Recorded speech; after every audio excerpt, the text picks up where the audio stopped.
Le convoi s'arrête, les armes se retournent, la peur circule. Sur l'autoroute numéro 1, un mardi à Ouagadougou, un commandant au service irréprochable bloque la colonne, confisque l'équipement, coupe les radios et place tout sous contrôle sans brûler ni détruire quoi que ce soit, comme si la scène était préparée pour quelqu'un. Pourquoi Ibrahim Traoré choisit-il la parole et le délai plutôt que l'assaut immédiat, alors que l'enjeu paraît militaire?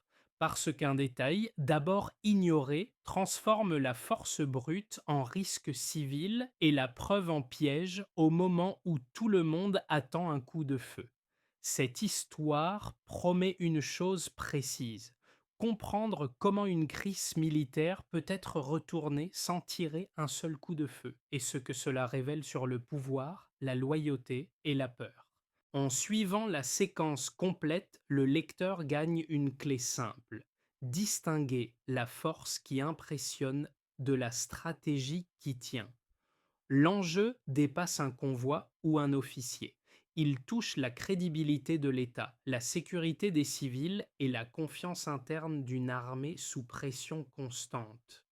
Pour Ibrahim Traoré, chaque option comporte un coût immédiat et un risque différé, observé par les soldats, la population et des acteurs extérieurs attentifs aux moindres signes de faiblesse.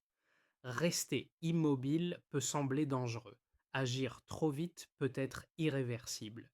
La question centrale est donc claire: comment transformer le temps, l'opinion et la preuve en levier avant que la violence ne s'impose comme seule issue imaginable?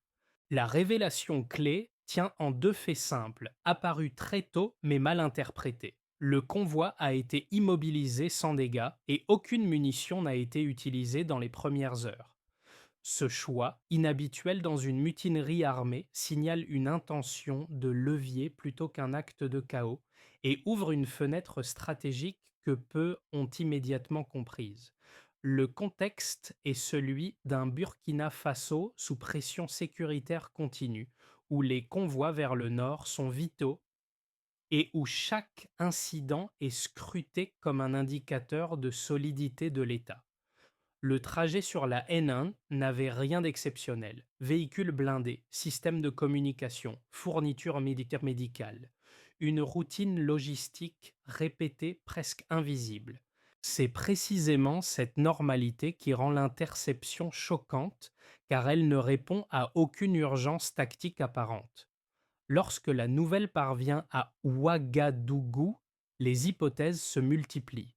Certains évoquent une manipulation extérieure, d'autres une tentative de coup de force interne visant directement le pouvoir. Dans ce brouhaha, Ibrahim Traoré dispose d'un avantage rarement reconnu à ce stade: une information partielle mais décisive sur la localisation et l'environnement immédiat du convoi. Cette connaissance transforme la question «que faire» en «quand» et «comment révéler». Le décor humain compte autant que la géographie. Les soldats des armées ne comprennent pas, hésitent, observent. La population, elle, craint une escalade rapide. Les observateurs internationaux projettent déjà des scénarios d'effondrement. Pourtant, l'absence de destruction matérielle crée une dissonance. Si l'objectif était la rupture, pourquoi préserver l'outil militaire intact? C'est ici que la mini-révélation prend tout son sens. Le blocage n'est pas une fin, mais un moyen de pression en attente de reconnaissance publique. En retardant la réponse armée, Ibrahim Traoré ne temporise pas par faiblesse. Il laisse l'événement produire ses propres indices, visibles, partageables et donc exploitables. Le temps devient un instrument, non un vide. Cette lecture change le cadre. La crise n'est plus seulement militaire, elle devient informationnelle et morale, préparant un renversement que peu anticipent à ce moment précis. Le personnage central de cette séquence n'est pas seulement le commandant traître, mais le rôle qu'il impose malgré lui aux autres acteurs. En prenant le contrôle du convoi sans violence immédiate, il oblige chaque camp à se positionner publiquement.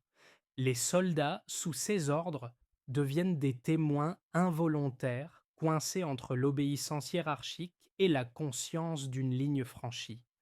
Les autorités, elles, sont sommées de réagir sous le regard d'un public anxieux. Dans les premières heures, l'impact est psychologique avant d'être opérationnel. Les familles des militaires cherchent des informations. Les rumeurs circulent de plus vite que les communiqués officiels. Les réseaux sociaux amplifient chaque fragment non vérifié. Cette pression crée un faux sentiment d'urgence, comme si toute minute sans intervention équivalait à une perte de contrôle. C'est précisément ce climat que la décision initiale va contrarier. Ibrahim Traoré apparaît alors comme un guide indirect, non par une présence physique sur le terrain, mais par une posture lisible. Il ne nie pas la gravité de la situation, ne minimise pas la trahison et ne promet pas une solution spectaculaire. Cette sobriété tranche avec l'attente habituelle d'un geste fort. Elle stabilise, au moins temporairement, l'espace émotionnel autour de la crise. Deux effets précoces s'émergent. D'abord, l'incident cesse d'être interprété uniquement comme une menace armée. Il devient un problème de responsabilité individuelle. Ensuite, la population comprend qu'une réaction aveugle pourrait coûter plus cher que l'attente. Le silence relatif du pouvoir n'est plus vide, il est chargé de sens. Ce qui surprend, c'est que le contrôle change de camp sans un tir. Le déclencheur est net et rapide. Un mardi ordinaire, le convoi quitte Ouagadougou vers le nord, suit l'axe connu, respecte les procédures. Rien ne signale une alerte. Puis, à l'heure où les transmissions confirment encore une mission de routine, l'ordre tombe. Arrêt immédiat. Les armes se lèvent, les communications sont coupées, les véhicules immobilisés. En quelques minutes, le commandant prend le contrôle total sans tirer. Ce choix initial fixe la tonalité de toute la séquence. Domination sans explosion, autorité sans chaos visible. La nouvelle met du temps à remonter. Près de 2 heures s'écoulent avant que l'état-major ne mesure l'ampleur de la rupture. Ce délai nourrit l'inquiétude et accélère les interprétations. Les premières réactions externes parlent d'un coup de force imminent. Les plus alarmistes évoquent déjà une offensive contre le pouvoir central. Pourtant, sur le terrain, rien ne bouge. Le matériel reste intact. Les soldats sont désarmés mais vivants. Le convoi devient une scène figée, presque théâtrale. C'est là que le rythme change. Au lieu d'une mobilisation immédiate, Ibrahim Traoré choisit une autre voie. Il ne décrète ni couvre-feu, ni état de siège. Il ne dépêche pas de troupes d'élite. Il enregistre une vidéo simple, sans décor, sans montage, et s'adresse directement à la population. Le message est clair. La trahison est confirmée, la situation est connue et elle sera traitée sans précipitation aveugle. Cette prise de parole marque le premier sommet de tension car elle contredit les attentes d'une réponse militaire. La montée se poursuit avec l'annonce la plus controversée, un délai de 48 heures accordé au commandant pour se rendre volontairement. Pas de menace publique, pas d'ultimatum guerrier, seulement une promesse de procès équitable. À cet instant, le récit bascule. Les analystes dénoncent une faiblesse, les investisseurs s'inquiètent, les médias internationaux parlent d'un État qui recule. Le climat devient hostile à la décision et la pression s'accumule sur Ibrahim Traoré. Les répliques commencent alors à se propager, non depuis le sommet, mais depuis la base. Des vidéos amateurs circulent. Elles montrent l'emplacement réel du convoi, juste devant une école en activité. L'image change tout. Ce détail, longtemps absent des discussions officielles, transforme l'analyse. Une intervention armée n'aurait pas seulement neutralisé un traître, elle aurait exposé des civils, des enfants, à un risque immédiat. Le délai apparaît sous un jour nouveau, non comme une concession, mais comme une manœuvre de protection. À mesure que l'échéance approche, la dynamique s'inverse. Des hommes fidèles au commandant commencent à déserter un par un, expliquant avoir été trompés sur la nature de l'opération. Le réseau se fissure. Le silence du pouvoir, maintenu volontairement, amplifie la pression sur l'initiateur de la trahison. Chaque heure qui passe déplace le poids de la décision vers lui. Le point culminant survient lorsqu'un document officiel est rendu public, un contrat signé détaillant des promesses financières et immobilières en échange d'actes de déstabilisation. La preuve est vérifiable, précise, impossible à balayer comme une rumeur. En un instant, le récit s'effondre du côté du traître. L'opinion bascule. Le délai cesse d'être une attente. Il devient un compte à rebours sans issue. La conclusion est presque silencieuse. À quelques heures de la fin, le commandant se rend, sans combat, sans spectacle. Le convoi est récupéré intact, les civils sont indemnes. La séquence entière se referme comme elle a commencé, sans explosion, mais avec un déplacement durable des lignes de pouvoir, orchestré par le temps, la preuve et la patience stratégique d'Ibrahim Traoré. Avant l'intervention, le risque perçu était simple. Un convoi saisi équivalait à une perte militaire immédiate. Après la révélation progressive, le risque réel s'est déplacé vers la sphère civile et informationnelle. Ce glissement, du terrain vers l'opinion, structure toute la lecture chiffrée de la crise. D'abord, parlons du temps. Le délai de 48 heures n'est pas arbitraire. Le délai de 48 heures n'est pas arbitraire. Il est assez long pour laisser émerger des témoignages spontanés, mais assez court pour empêcher la consolidation d'un contrôle durable du convoi. Dans les premières 24 heures, aucun affrontement n'a lieu, aucune munition n'est dépensée et aucun véhicule n'est endommagé. Cette absence d'attrition matérielle est déjà un signal mesurable. La situation reste réversible. Ensuite, observons la fragmentation du groupe armé. Le noyau initial compte une vingtaine d'hommes fidèles au commandant. À mesure que les heures passent, des départs individuels sont signalés. Même sans chiffre public précis, la tendance est claire. La cohésion diminue avec le temps, non sous la pression militaire, mais sous la pression sociale et morale. Chaque défection réduit la crédibilité de la menace initiale et augmente le coût personnel de la poursuite de la trahison. Puis vient la preuve documentaire. La publication d'un contrat signé, accompagné de traces de virements partiels, change radicalement l'équation. Avant ce moment, le récit pouvait rester flou, ouvert aux interprétations idéologiques. Après, il devient transactionnel. Le montant promis, les avantages matériels détaillés et la structure offshore mentionnée transforment une accusation abstraite en fait vérifiable. La perception publique bascule d'un soupçon politique à une faute individuelle motivée par l'argent. Ces éléments chiffrés ou quasi chiffrés produisent un effet cumulatif. Le temps sans violence augmente la crédibilité du pouvoir central. Les désertions successives réduisent la capacité opérationnelle du groupe retranché. La preuve écrite neutralise les discours de justification. Ensemble, ils déplacent Wasabilat le rapport de force sans mobilisation visible de troupes. Pour Ibrahim Traoré, l'enjeu n'est pas seulement de résoudre l'incident, mais de créer un précédent mesurable. La récupération intacte du convoi constitue un résultat concret.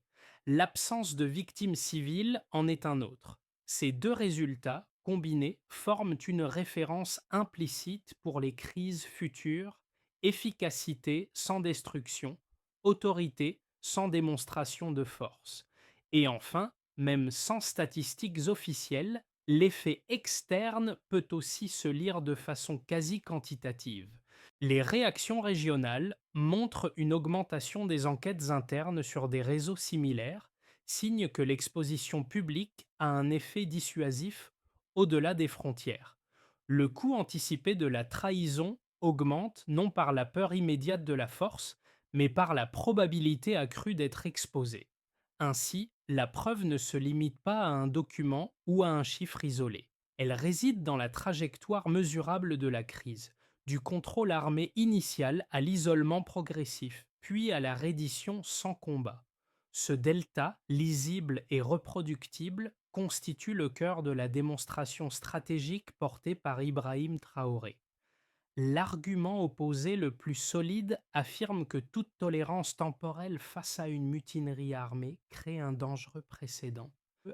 Selon cette lecture, accorder 48 heures revient à signaler que l'État hésite, ouvrant la porte à des imitations futures. Une réponse immédiate, même coûteuse, serait alors le seul moyen de préserver la dissuasion et de rappeler que l'autorité ne se négocie pas sous la contrainte. Dans des contextes sécuritaires fragiles, la rapidité est souvent présentée comme une vertu cardinale. Un second argument, tout aussi sérieux, insiste sur le risque informationnel. En laissant circuler des images et des récits non contrôlés, le pouvoir s'exposerait à une perte de maîtrise du narratif.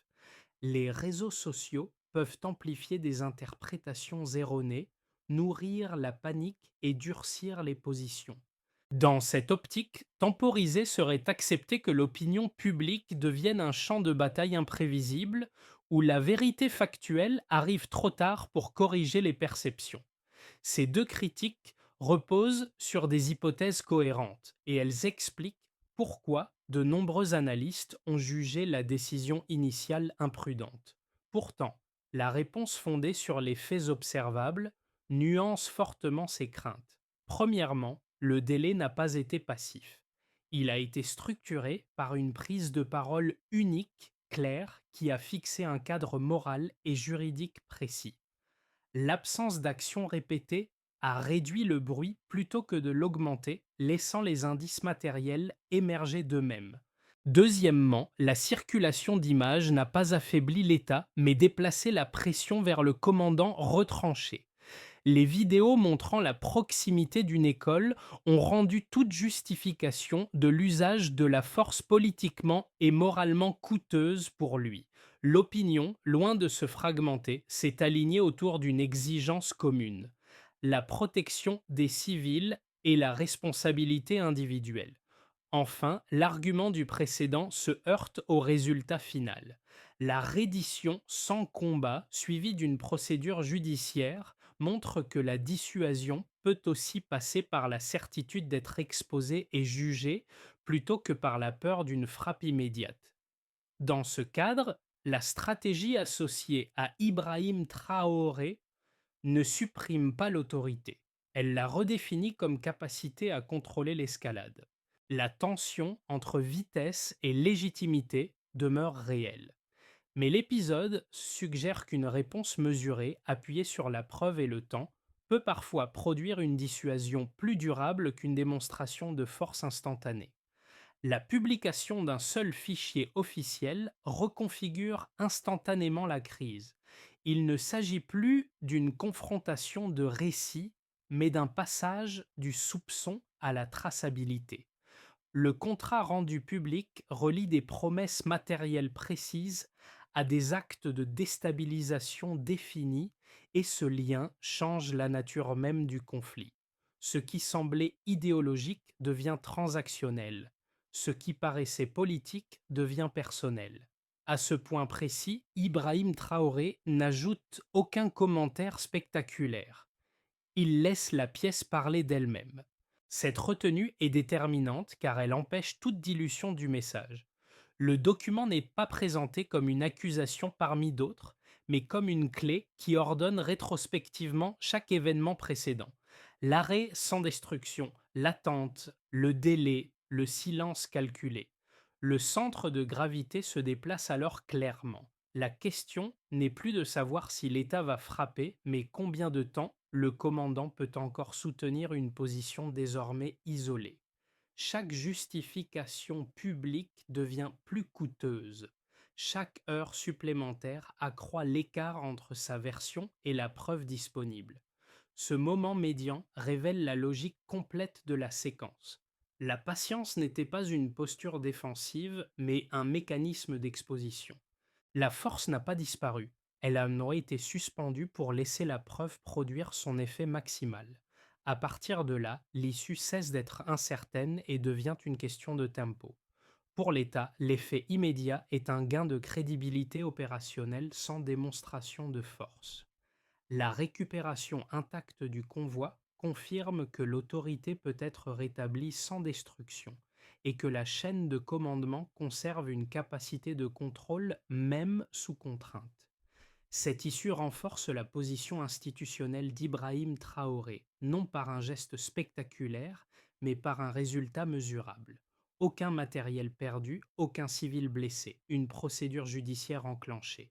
Du côté des entreprises et des acteurs économiques, la séquence agit comme un signal de stabilisation différée.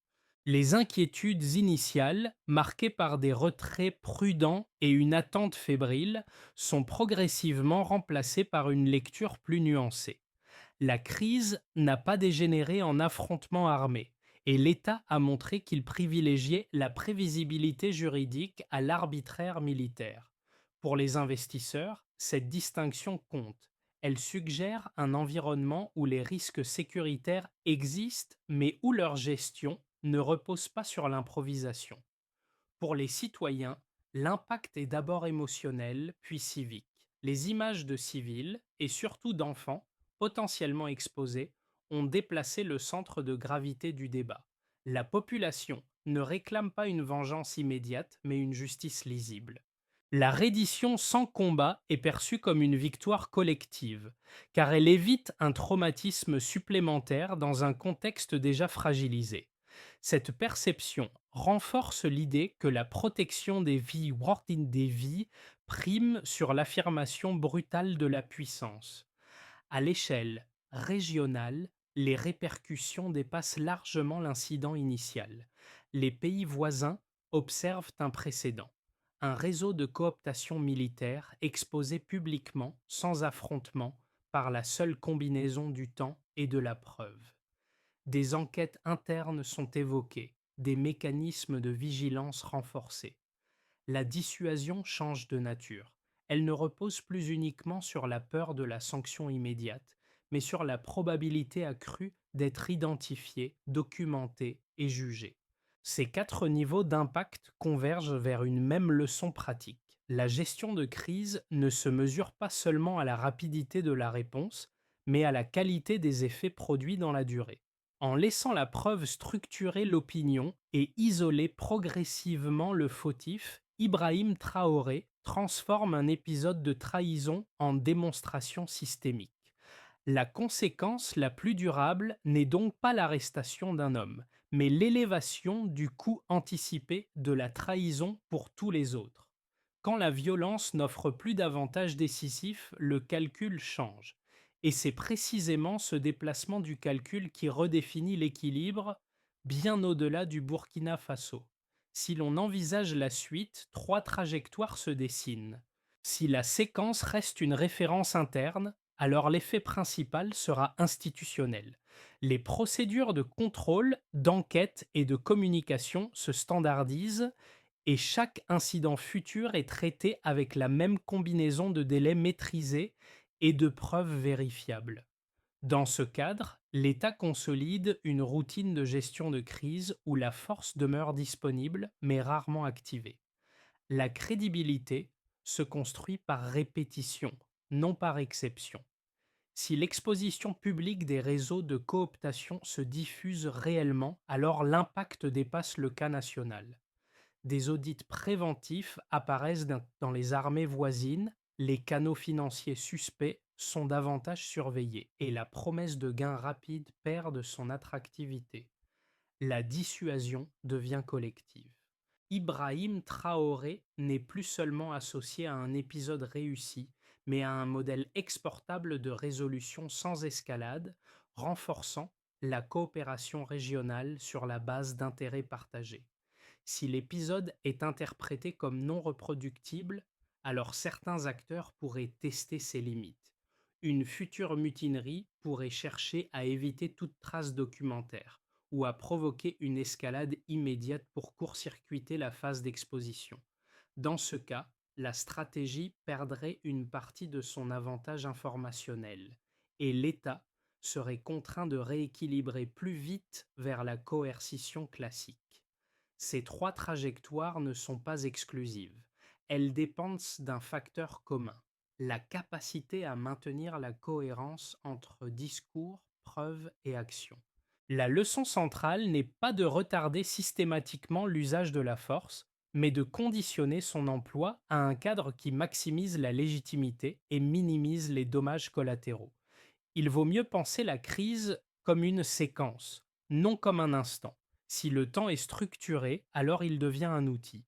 S'il est subi, il se retourne contre celui qui attend. C'est cette différence, plus que le délai lui-même, qui déterminera l'évolution réelle dans les mois à venir. Pour le premier groupe, composé de citoyens directement exposés à l'insécurité, l'épisode agit comme une clarification. Il montre que la protection des civils peut être intégrée au cœur de la décision stratégique et non traitée comme une contrainte secondaire. Voir une crise se résoudre sans affrontement armé, alors même que des enfants étaient potentiellement menacés, redéfinit les attentes envers le pouvoir. La sécurité n'est plus seulement perçue comme une affaire de force, mais comme une gestion responsable du risque. Pour un second groupe plus institutionnel ou professionnel, l'impact est analytique.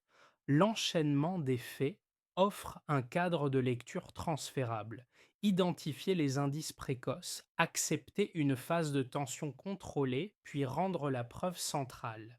Cette séquence invite à repenser les réflexes de réponse rapide. Elle suggère que la maîtrise du tempo et du récit peut, dans certains cas, produire des résultats supérieurs à l'action immédiate. L'exemple associé à Ibrahim Traoré devient alors un cas d'école, discuté et disséqué. Un troisième groupe, plus éloigné géographiquement, reçoit surtout un signal symbolique. L'idée qu'un État souvent décrit comme fragile puisse imposer une issue sans violence contredit des représentations installées. Cela invite le spectateur à réviser ses jugements rapides sur les capacités de gouvernance dans des contextes complexes. La surprise n'est pas tant dans le résultat que dans la méthode employée. À travers ces trois regards, une même interrogation émerge. Comment réagirait-on soi-même face à une situation où chaque option semble mauvaise, mais où l'inaction apparente peut devenir une action stratégique? L'épisode incite à un déplacement personnel, moins se demander ce qui est spectaculaire, davantage ce qui est efficace et légitime. Ainsi, l'impact sur le spectateur ne se limite pas à l'information reçue. Il réside dans l'ajustement du regard, dans la compréhension que le pouvoir peut parfois s'exercer par retenue sans perdre sa fermeté. Pour commencer, il faut formaliser la détection précoce. Identifier les signaux faibles de cooptation passe par des audits réguliers ciblant non seulement les flux financiers visibles, mais aussi les situations personnelles à risque. Qui fait quoi, avec quels moyens et selon quels indicateurs de vulnérabilité? Cette cartographie doit être mise à jour en continu et confiée à des équipes indépendantes du commandement opérationnel. Ensuite, une étape procédurale s'impose. Toute crise comparable doit déclencher automatiquement un cadre d'action lisible, reconnaissance publique des faits connus, gel de l'escalade armée tant que les civils sont exposés et définition d'un délai clair assorti de conséquences juridiques explicites. Cette clarté réduit l'espace de spéculation et empêche les récits concurrents de s'imposer. Après cela, la preuve doit être préparée avant d'être rendue publique. Collecter, vérifier et sécuriser les documents permet d'éviter les divulgations fragmentaires. Le moment de la publication compte autant que son contenu. Dans l'épisode analysé, la diffusion d'un document unique a maximisé l'impact et minimisé la contestation, un choix stratégique associé à Ibrahim Traoré. Vient alors la nécessité de protéger et de valoriser les comportements loyaux. Les soldats ou officiers qui refusent de la trahison et la signalent doivent être reconnus rapidement par des promotions ou des garanties concrètes. Ce signal positif augmente le coût d'opportunité de la déloyauté et renforce la norme interne. Enfin, il faut mesurer et ajuster. Chaque crise résolue sans violence doit faire l'objet d'un retour d'expérience publique précisant ce qui a fonctionné, ce qui a échoué et comment les procédures évoluent. Mesurer le temps de résolution, l'absence de victimes et la récupération des actifs permet d'ancrer la méthode dans des résultats observables. Cette feuille de route ne promet pas l'absence de conflit. Elle propose une manière de le contenir en alignant légitimité, preuve et tempo, afin que la force reste un dernier recours, non un réflexe. Le souvenir qui demeure n'est pas celui d'un affrontement, mais d'un lieu ordinaire chargé d'un risque immense. Une école, des enfants, un convoi immobilisé. Ce décor, aperçu brièvement au cœur de la crise, devient le fil conducteur de toute la séquence. Il rappelle que chaque décision stratégique s'inscrit toujours dans un espace humain concret, même lorsque les cartes et les organigrammes semblent abstraits. En revenant à ce point de départ, la logique de l'ensemble apparaît plus nettement. La retenue n'était pas un renoncement, mais une manière de déplacer le combat hors du champ de bataille. En laissant la preuve faire son œuvre, Ibrahim Traoré a transformé un acte de trahison en démonstration de responsabilité. Le pouvoir ne s'est pas affirmé par la peur, mais par la cohérence entre parole, action et justice. L'émotion naît précisément de ce contraste. Là où l'on attendait une explosion, il y a eu une attente. Là où l'on anticipait des victimes, il y a eu une reddition. Cette inversion crée un effet durable parce qu'elle touche à une valeur partagée. La protection des innocents prime sur la victoire symbolique. La phrase qui résume l'épisode n'est pas une menace, mais un choix. Résoudre en 48 heures avec intelligence plutôt qu'en 40 minutes par la force. Cette formulation, attribuée à Ibrahim Traoré, ferme le récit sur une idée simple et difficile. Penser avant de frapper peut être l'acte le plus ferme. À la fin, cette histoire ne demande pas d'applaudissements ni d'adhésion aveugle. Elle invite plutôt à une réflexion collective sur la manière dont les sociétés évaluent la force, l'autorité et la réussite.